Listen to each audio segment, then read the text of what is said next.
Thursday Insights, 1 degree outside, Weather Network, meteorologist Matt Noyes. We'll focus on the weekend quite a bit here. I do want to just update you on what's been going on with the brush fires. This is the picture out of Forked River, New Jersey from late morning yesterday. The big clouds of smoke that are coming out. This was very near one of the evacuation zones, and this is not the only place that we're seeing this playing out.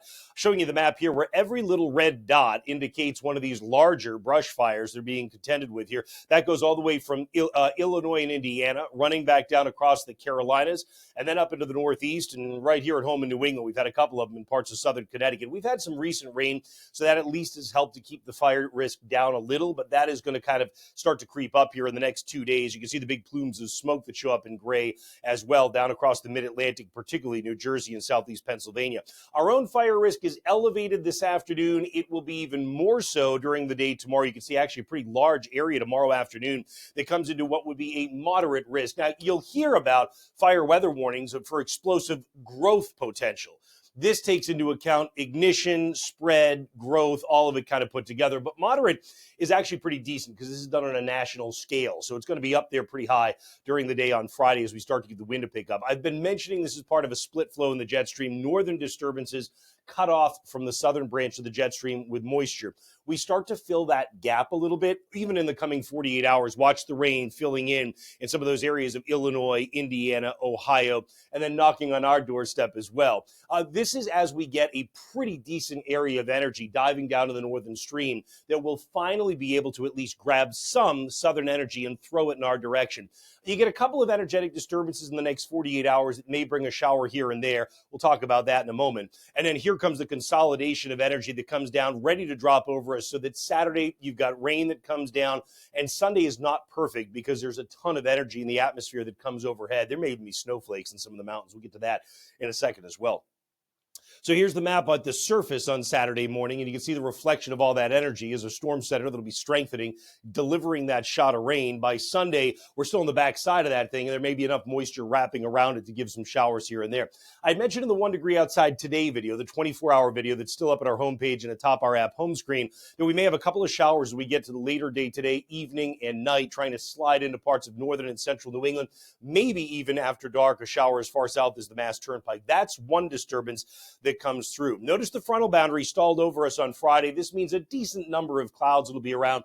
And as we get to the afternoon, we actually may start to see some more in the way of scattered showers or even a thunderstorm try to bubble up near that front. So basically from northern Massachusetts points north late Friday into Friday evening. The best chance definitely going to be in central New England. Again, this is the beginning of kind of the onset of the warmer, more humid air that comes in. Saturday, I've been hoping that maybe we could get into the warm sector, which we will, and see a little break in the action. It just right now looks like there's too much energy to get that break in the action. So at this point, I think the most realistic outcome is that we are going to have to contend with periods of rain on Saturday.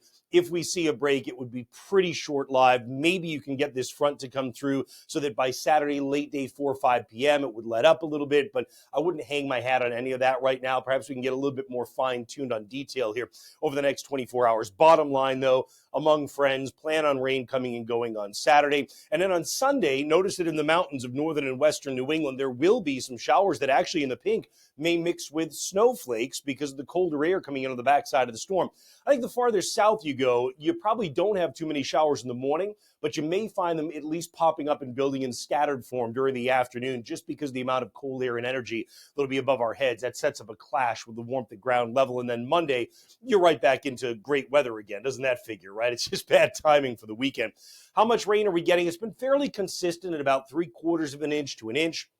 That still appears to be the case when you figure the entirety of the weekend in play here. And some of that, decent amount of it, comes down even on Sunday in some of the mountains because of what we looked at there. Notice on Friday, the high temperatures reaching 80 or better when you get across the lower Connecticut River Valley, much of the deep interior of New England. And then you've got some ocean influence going on near the coastline, keeping you much cooler. And that'll certainly be the case in Maine. And as we looked at, right on the edge of some of that warmth is your best chance of a late day or evening shower or thunderstorm to bubble up.